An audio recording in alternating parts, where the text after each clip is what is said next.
अरबा रेडियो प्रस्तुत करता है कार्यक्रम सप्ताह के श्रोता। एक श्रोता से बातचीत और उनकी पसंद के चंद फिल्मी गीत। आप सभी का स्वागत है कार्यक्रम में, जिसके लिए आप सभी करते हैं बेसब्री से इंतजार जानने के लिए उस शख्सियत को जो आज आप सभी से रूबरू होने वाली है। भाई, सप्ताह के श्रोता का नाम हम बताएंगे ही, बातें भी करवाएंगे, उनकी पसंद के गीत भी सुनवाएंगे, पर उससे पहले स्वीकार कीजिए मीनू सिंह का नमस्कार। 90.8 अरपा रेडियो पर आप सुन रहे हैं सप्ताह के श्रोता कार्यक्रम, और आज हमारे साथ हमारे श्रोता हैं ग्राम सावतपुर, पोस्ट सरगांव, जिला मुंगेली से ऋषि सेन जी। बहुत बहुत स्वागत है आपका ऋषि सेन जी। सभी रेडियो रसिक श्रोताओं को मेरा स्नेह भरा नमस्कार। और कैसे हैं आप? मैं बहुत बढ़िया मैम। सबसे पहले हम आपके बारे में जानना चाहेंगे ऋषि जी। जी मैम, मैं सावतपुर पोस्ट ऑफिस सरगांव, जिला मुंगेली, छत्तीसगढ़ का निवासी हूँ और मैं एक कृषक हूँ मैम। कृषक के साथ साथ साइकिल रिपेयरिंग का भी काम करता हूँ और छोटा सा गाँव है मेरा, 2500 जनसंख्या है और सभी कृषि पर ही निर्भर है। अपने परिवार के बारे में बताइए, कौन कौन है आपके परिवार में? जी मैम, मैं संयुक्त परिवार हैं, 22 सदस्य हैं। अम्मा बाबूजी हैं, भाई भाभियाँ और बच्चे लोग भी हैं, भाई भतीजे भी हैं, मेरे खुद के बच्चे भी हैं। हाँ, उन्हीं के बारे में तो जानना चाहते हैं, कौन कौन है, क्या क्या करता है आपके परिवार में, आपकी पत्नी का नाम क्या है, बच्चों का नाम क्या है, वो किस क्लास में पढ़ते हैं, बड़े हैं, अगर छोटे हैं तो कितने छोटे हैं, ये सब हम जानना चाहते हैं। मेरे बच्चे हैं मैम, 3 बच्चे हैं, 2 लड़कियां और 1 लड़के हैं। लड़के का नाम जितेश सेन, जो अभी 9th क्लास में एडमिशन लिया हुआ है, और छोटी बच्ची है कंचन, जो 5th क्लास में अभी है। सबसे छोटी है माही सेन, जो दामिनी सेन के नाम से भी जाने नाम है उसका, हम माही नाम बोलते हैं उसको, और वो अभी 1st क्लास में है मैम। धर्मपत्नी जी है मीरा सेन। तो अपने बच्चों को आप पढ़ा रहे हैं, तो उसके लिए स्कूल आपके गांव में है? जी मैम जी। कहाँ तक का स्कूल है आपके गांव में? मेरे गाँव में प्राइमरी स्कूल तक का है और मिडिल फिर नकूरा जाना पड़ता है 2 किलोमीटर दूर, और हाई स्कूल हायर सेकेंडरी के लिए फिर 6 किलोमीटर दूर जाना पड़ता है सरगांव। अच्छा, तो आपका बेटा जो है वो सरगांव में आके पढ़ता है? जी मैम। और अभी तो कोरोना काल में स्कूल खुले नहीं है, तो बच्चे कैसे पढ़ाई कर रहे हैं? ऑनलाइन पढ़ाई कर रहे हैं ना मैम, मोबाइल से ऑनलाइन पढ़ते हैं। तो और जो छोटी बच्ची है मैम, वो उसको जहाँ स्कूल तो खुल नहीं रहे हैं, लेकिन गाँव में जो चौक चौराहे में जो पढ़ाई जो बाहर से शिक्षक भी आते हैं और गाँव के जो पढ़े लिखे हैं ना, उन लोग चौक चौराहे पर बैठ के पढ़ाते हैं। अरे, बहुत अच्छी बात है। मतलब वो सेल्फ सर्विस दे रहे हैं या टीचर्स ही आते हैं? टीचर भी आते हैं, लेकिन सेल्फ सर्विस भी है। बहुत बढ़िया बात है, क्योंकि छोटे बच्चों का जो रुझान है वो पढ़ाई में होना बहुत जरूरी है, और कोरोना काल में लगातार घर के अंदर रहते हुए और मोबाइल खेलते हुए उनका पढ़ाई की तरफ से थोड़ा सा रुझान कम हो रहा था। अच्छा, तो 2 बच्चे हैं, तो मोबाइल भी 2-2 लेने पड़े होंगे? नहीं मैम, एक ही मोबाइल है मेरे पास। अच्छा, तो फिर वो बच्चे पढ़ते कैसे हैं अलग अलग? मैं टीचर को बता दिया हूँ, मेरे पास एक ही मोबाइल है, आप थोड़ा समय पर आप आपकी क्लास के लिए समय निकाल दे, बता दीजिए मैम करके, तो बता देते हैं कि इतना टाइम मेरे क्लास लगेंगे तो इतना टाइम आप पढ़ा लेंगे। अच्छा, सबके कोऑपरेशन से वो भी आपकी समस्याएं समझ रहे हैं और आप भी उनकी समस्याएं समझ रहे हैं। चलिए, बहुत अच्छी बात है, और बच्चे इस तरह से पढ़ रहे हैं। और ये सभी पूरे देश में, गांव के या शहर के, सभी जगह की ये समस्या है कि इतने सारे मोबाइल तो होते नहीं, एंड्रॉइड मोबाइल काफी महंगे होते हैं, और बच्चे इस तरह से अपनी पढ़ाई पूरी कर रहे हैं।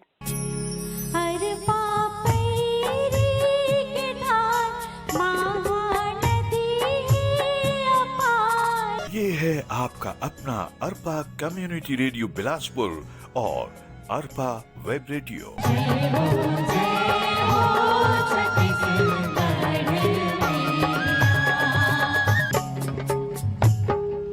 फिर हमारे साथ हैं ऋषि सेन जी। तो ऋषि सेन जी, हम जानना चाहते हैं आपकी हॉबी क्या है, शौक क्या है?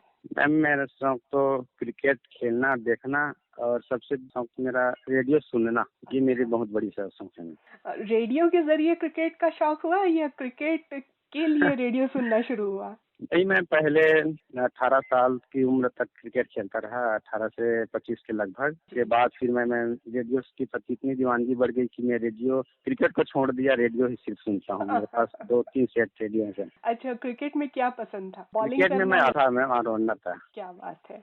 और कौन सी जगह की फील्डिंग करना पसंद था आपको? मैम मैं विकेट कीपिंग करता था मैम। क्या बात है। मतलब सारे जितने भी कैच हैं जो विकेट के पीछे होते हैं उसके लिए आप ही जिम्मेदार रहे हैं, है ना? जी। अच्छा, उस समय जब आप खेला करते थे तो फिटनेस के लिए क्या करते थे? फिटनेस के लिए मैम अब गांव में रहते हैं तो सुबह से अपना क्रिकेट खेलने के लिए निकल जाते थे। जी। उसके बाद कहीं भी टूर्नामेंट मैच होता था ना तो वहीं 2-3 घंटे के लिए चले जाते थे, फिर तो शाम के 1 घंटा फिर निकाल लेते थे उसके लिए। तो अपना शरीर को तंदुरुस्त बनाने के लिए हम पौष्टिक आहार भी और अपना संतुलन बनाए थे मैम क्रिकेट में ऐसी। जी जी जरूर, क्योंकि जो खिलाड़ी होता है वो फिट रहता है। और जी। अपनी फिटनेस टिप में आप क्या देना चाहेंगे? आपने एक तो बताया कि संतुलन होना चाहिए खान पान में जी। और एक्सरसाइज में। इसके अलावा जो अभी लोग घर में बैठे हुए हैं, बहुत सारा एक्सरसाइज बाहर निकल के नहीं कर पा रहे हैं, गाँव में जी। शायद स्थितियाँ अच्छी हो, शहरों में अभी अभी कुछ खुला है, तो उनको आप क्या कहना चाहेंगे? मैम गांव में तो उतनी ज्यादा परेशानी नहीं होती है क्योंकि सभी लोग कृषक हैं, खेती ही करते हैं सभी। तो फिटनेस एक तरफ से व्यायाम तो खेत में जाकर ही हो जाती है। जी जी सही बात। अपने जो शहरी जो श्रोता साथी हैं उनको क्या बोलना चाहेंगे? क्या करना चाहिए उनको शहर घर में बैठ के? घर में बैठ के अपने 1 घंटे तो समय निकालना ही पड़ेगा अगर अपने आप को तंदुरुस्त रखना है तो। जी जी जरूर, बहुत अच्छी बात आपने बताई। ये है अरपा रेडियो। अपनी ज़रूरत की चीज़ें लेने के लिए कोशिश करिएगा कि आप अकेले निकलें, बच्चों को लेकर के ना निकलें, परिवार को लेकर के ना निकलें। ये जो बीमारी है बच्चों और बुज़ुर्गों को जल्दी इफ़ेक्ट करती है, इसलिए आपसे गुजारिश है बुज़ुर्गों को, बच्चों को घर पे सुरक्षित रखिएगा। बेहद ज़रूरी चीज़ों को लेने के लिए तयशुदा समय पर अकेली ही निकलिएगा। आप सुन रहे हैं बिलासपुर छत्तीसगढ़ का अरपा कम्युनिटी रेडियो 90.8 मेगाहर्ट्ज पर।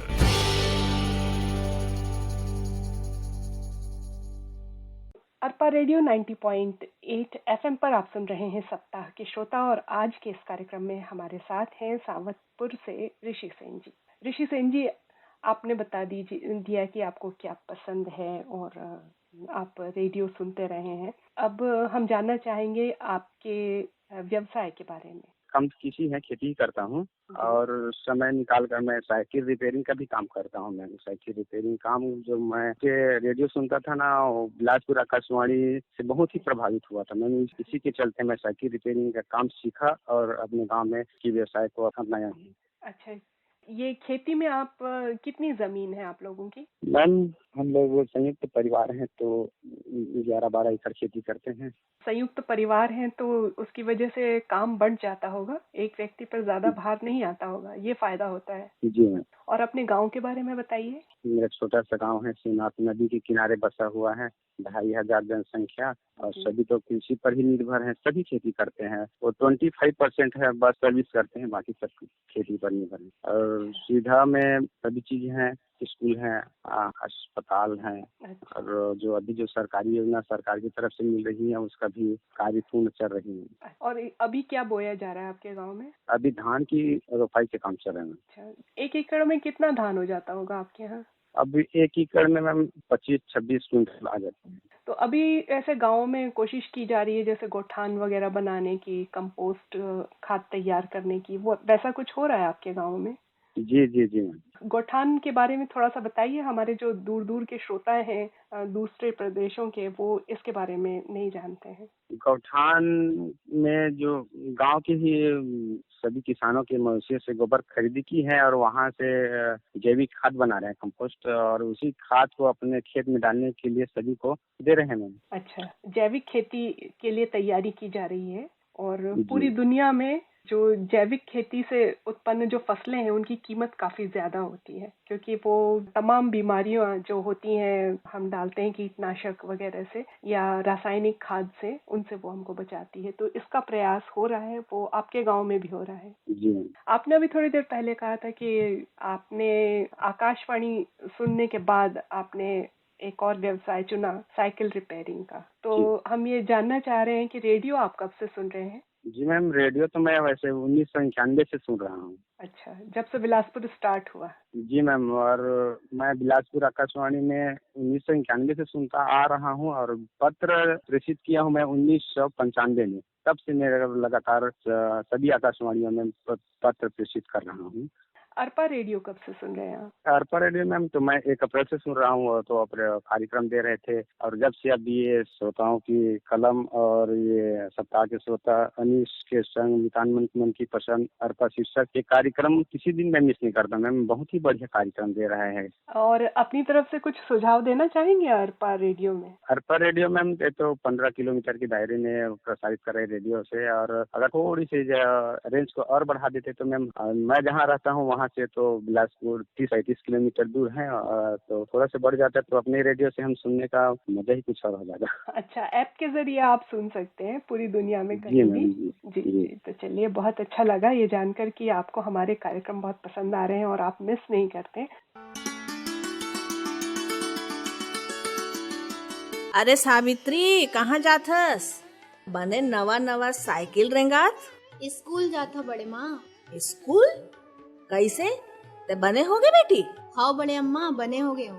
फिर ते स्कूल और तोर हाथ के उंगली? मैं ठीक हो गए बड़े अम्मा। MDT के दवाई खा के ठीक हो गए हो। मालिश और जल उपचार करे ले हाथ के उंगली घलो बने हो गए। ये तो बड़ खुशी की बात है नोनी। फिर तोर स्कूल पर पैसा कहाँ ले आगे तोर बाबू मेरा? बड़े अम्मा, जिन लइका ला ना कुष्ठ रोग के बीमारी होथे ना, ओकर पढ़ाई लिखाई में छूट घलो मिलथे। मोला पढ़ाई के खर्चा में छूट मिले है। सिर तुम कहा थस बेटी? हाँ बड़े अम्मा, और स्कूल जाए बर ना एक ठन संस्था वाला मन मोर बर एदे बने साइकिल घलो दे हेवय। यही ला चला के जाता हूँ आजकल स्कूल। बनने बात बताए रे बेटी, तो सबो कुष्ठ रोगी मन ला कछु कछु मिलथे का? हाँ बड़े अम्मा, जिन ला कुष्ठ रोग ले पीड़ित रहिथे ना, ओकर लइका मन ला पढ़ाई, ओमन ला रोजगार, सम्मानजनक जिंदगी के साथे साथ और बहुत अकन लाभ घलो मिलथे। ये तो बड़ सुघर गोट गोठिया नोनी। एला ना मैं पूरा पारा भर के माई लोगिन ला बताहूँ। हाँ बड़े अम्मा, सब्बो झन ला बताबे कि कोनो ला कुष्ठ रोग के लक्षण हुई त थोर को डराए घबराए के जरूरत नहीं है। जांच होए के बाद सरकारी अस्पताल में फोकट में इलाज हो जाथे और मनखे मन बने हो जाथे। ले चल, महू ला स्कूल जाए के बेरा हुआ थे।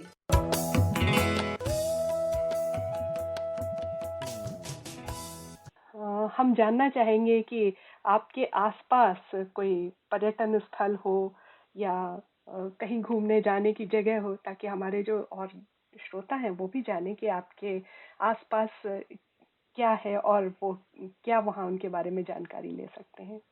सावतपुर से कुछ ही दूर पर यूँ कहे जाए तो 5-6 किलोमीटर की दूरी पर ताला गांव है मैम। ताला गांव में जो भगवान शिव जी की और रुद्रावतार मूर्ति है, बहुत खनन प्राचीन से मूर्ति निकले है। हैं।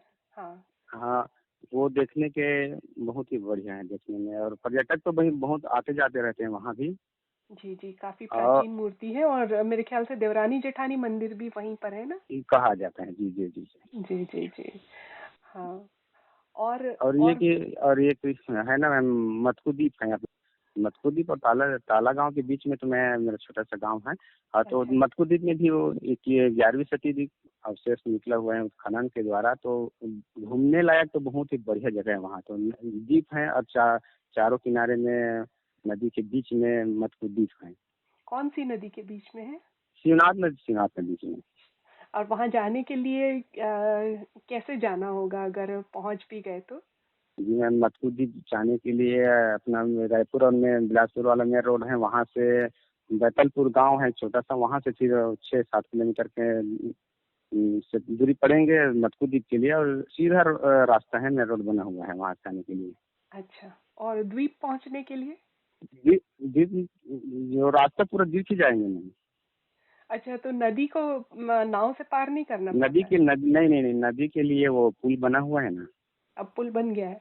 जी मैम। अच्छा, चलिए, बहुत अच्छा लगा। वैसे धूमेश्वर महादेव के बारे में हमने सुना था, और श्री राम केवट मंदिर के बारे में सुना था और 1911 के बाद वहाँ पर अवशेष मिले हैं, ऐसी जानकारी हमने पढ़ी थी। और इतने अच्छे सुरम्य और हरे भरे जगह में, नदियों के बीच में आपका गांव है, तो हमें बहुत अच्छा लग रहा है। और एकदम एक बार हम भी गए हैं मधुद्वीप, हमको आपके गांव की जो हरियाली है वो एकदम नजर आ रही है।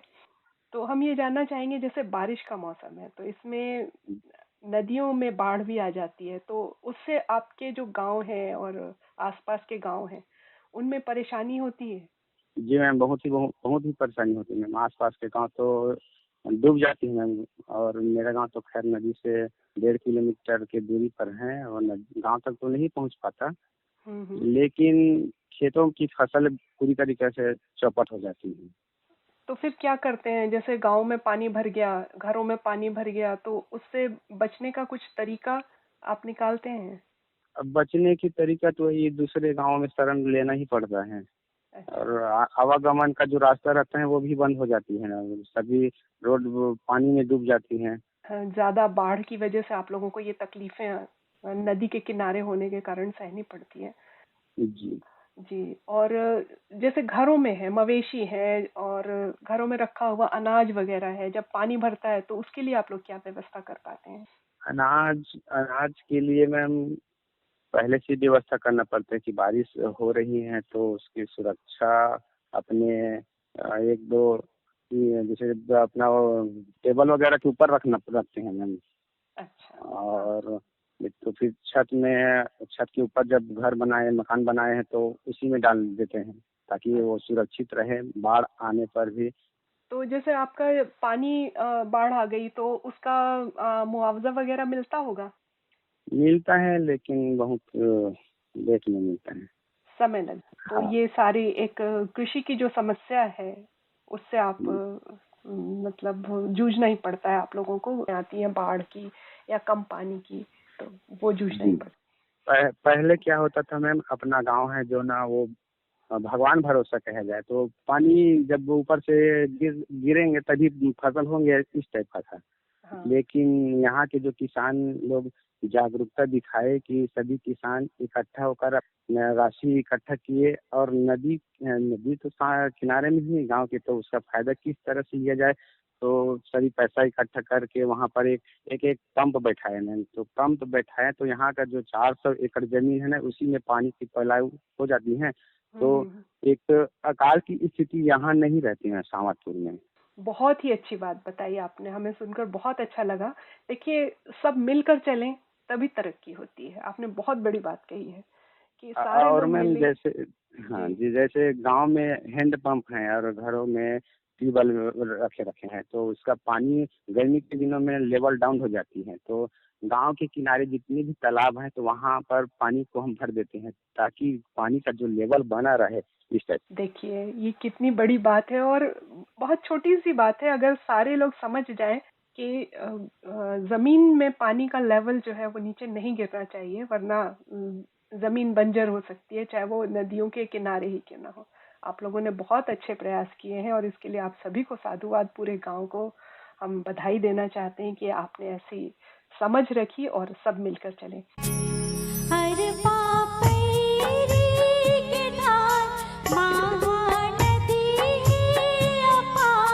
ये है आपका अपना अरपा कम्युनिटी रेडियो बिलासपुर और अरपा वेब रेडियो।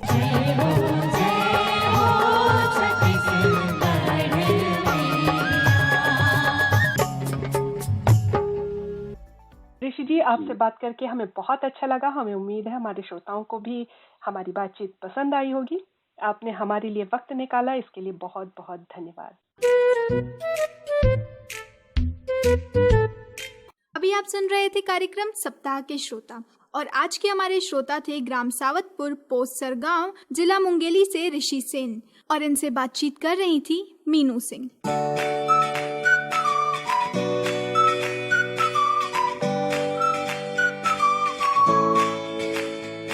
आप सुन रहे हैं अरपा कम्युनिटी रेडियो 90.8 मेगाहर्ट्ज पर।